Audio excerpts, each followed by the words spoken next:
Hello everyone, how are you guys doing today? My name is Harris and welcome back to my channel.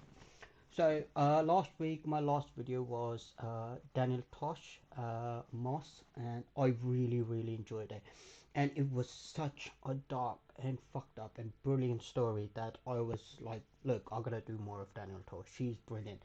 And I got a recommendation from somebody asking me to do Eggplant by Daniel Tosh. So without any delays, let's get to it. Here we go. Life is about perspective. I see a handicapped person, I don't feel sorry for him. I'm like, hey, it's like being employee of the month for the rest of your life.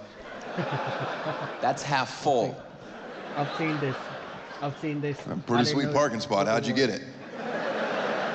He's like, bullet in the spine. I'm like, worth it. Low five. Roll it in. Low five, roll it. You don't go high five unless you have a hill and a ramp. Then get a camera. That's going to be pretty exciting to watch. You can laugh at this joke. Handicapped people like it. And if they don't like it, turn their chair around. I don't give a shit. Stare at you, depressing us. I don't know where I saw this, but I've seen this. I've heard You don't hear a lot about the charity work I do, and it's because I don't do any. You know what's better than tax write-offs? Keeping your money. Obviously, that. That's just a fun joke to tell rich people. It's not true. I work with Make-A-Wish all the time. That's an incredible experience.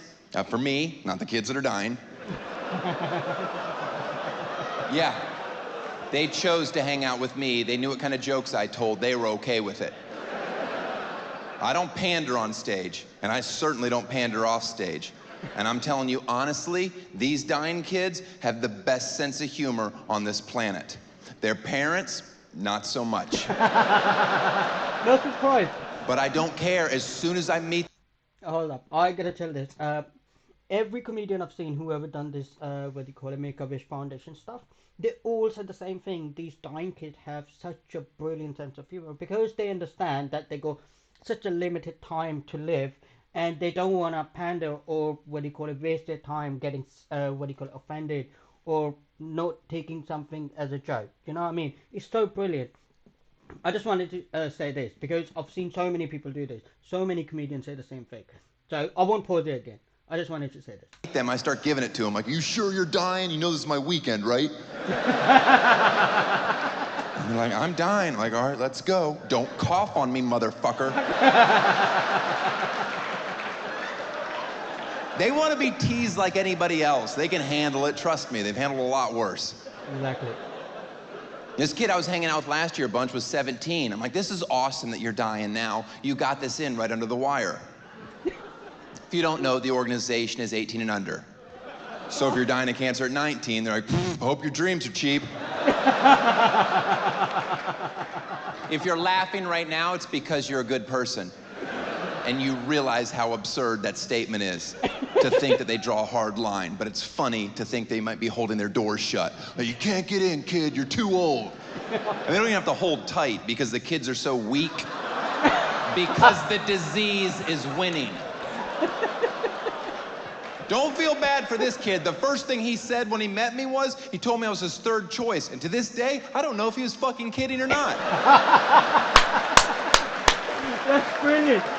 Oh my God, that's so great. That's not cool. I'm healthy. I'm gonna live a long time. I don't need that noodling around up there.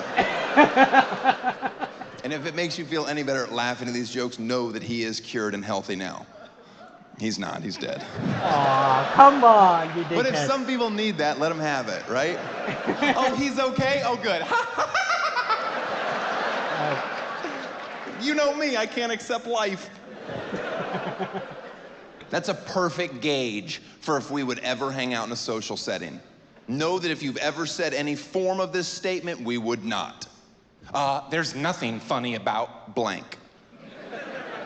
Any form of that, know that I hate you to your core.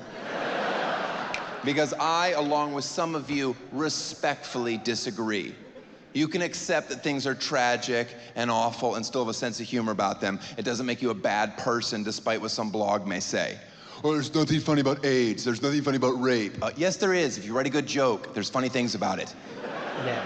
As And long as some you of tell you a may good be joke. aware, I took a ton of bad press for making that statement verbatim, and then a woman screamed at me, "There is nothing funny about rape." And I've never defended myself publicly, despite misquotes, mainly because I'm rich.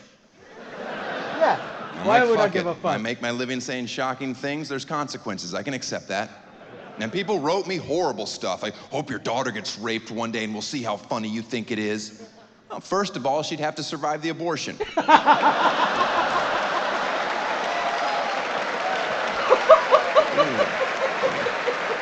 Talk about 2 strikes against a kid, huh? Yeah. I appreciate your well wishes, kind soul. Oh my God. It's a joke, and it's my choice to have it.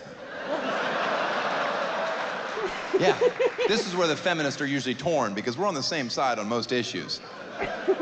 Abortion, over here you have a lifetime of stress and inevitable disappointment. And over here, you have freedom. Well, how much does freedom cost? A couple nights sleep and around $750. Seems extremely reasonable. If nobody is looking, I will take freedom. But they have fingernails at 14 days. Yeah, and I clip them. I'm pretty sure Dyson makes an attachment. Guys, it's a great product that never loses suction due to the engineering. Now, in the interest of full disclosure, I'm sponsored by Dyson. I get a couple $1,000 for the plug. They're like, "Is there any place in your act where you could fit in our product?" I'm like, "I've got the perfect home for it." Quick question, what's your company's stance on fetuses? We fucking hate them. All right, let's move some units. Oh, brilliant, I don't know what joke. show you thought you bought tickets to, but I assure you this one's not getting softer. I don't doubt it. I do not doubt it. We're gonna do more of this, man. There's nothing funny about cancer. All right. If you haven't been affected in some way or another by cancer at this point of your life and haven't developed a sense of humor about it, you're the crazy person. I saw a campaign in Phoenix where it says, the first thing you should do if you find out you have cancer is get a second opinion. Oh, really? The first thing? I was gonna cry for a bit, but all right. Let's make another doctor's appointment with somebody that probably can't see me for a few weeks. That has to be a fun time, just sitting around your house, praying to God your first doctor is an incompetent pile of shit. Then you finally see him and he's like, yeah, she was spot on. You should have been getting this treated. You have cancer. I know. What if he says you don't have cancer? What is it, 2 out of 3? When can I get some sympathy strange? That's what I'm looking for.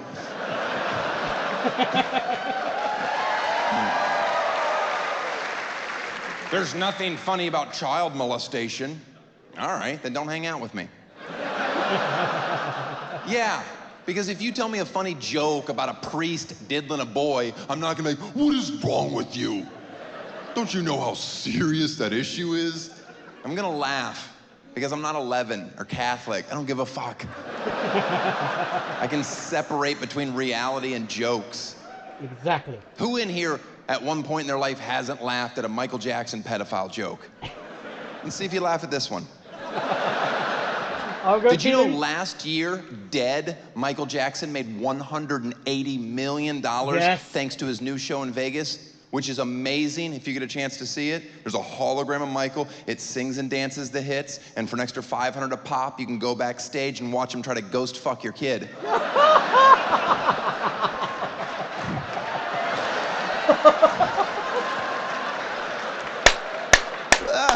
You're laughing at pedophilia. Look at that. Oh. And you can't even be offended by the joke because ghost fucking's not real.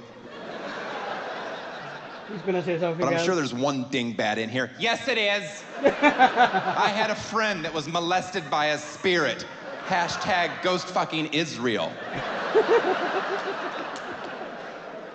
I'll laugh at the real thing from time to time. How about when Sandusky was asked point blank on national television if he's sexually attracted to boys? And he waited around 16 seconds to reply, and I quote, if you don't think I was at home pissing myself. Yeah. Like, oh, did he just waffle on that softball question? Ask me if I'm sexually attracted to kids. I'm not. Exactly. That's how long you should wait to answer that question. You don't mull it over for a bit. For You 60 certainly don't fucking eyeball your seconds. lawyer. I wonder how he wants me to answer this one. You come out swinging in a hurry or you deserve to burn in hell. He said the only thing he's ever been guilty of is he liked to put his hand on boys' legs. I've heard enough. What the fuck? On that alone, you should be in jail forever. Exactly. You want to hug your son longer than 3 seconds, you should be in jail forever. Yeah, my dad didn't hug me very much. He wasn't the best father, but he didn't fuck children, and I'll take it.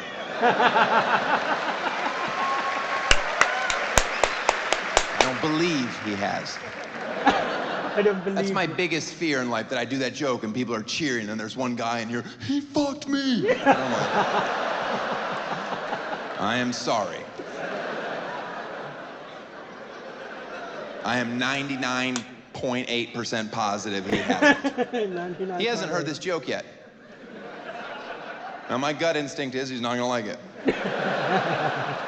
But if he gets too No upset, shit. I'm like, what are you hiding?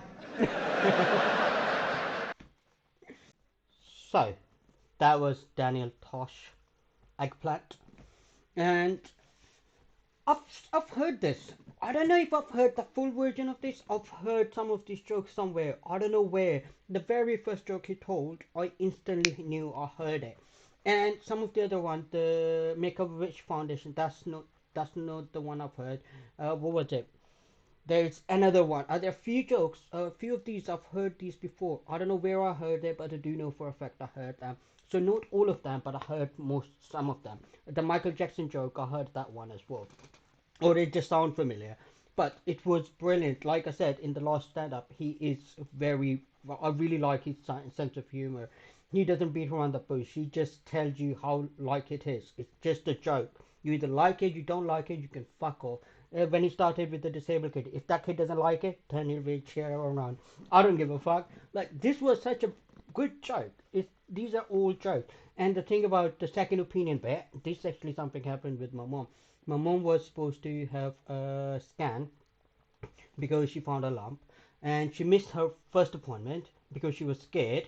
And we had another appointment 2 months later where I went along with her. And when we got the scan, it turned out she actually does have cancer.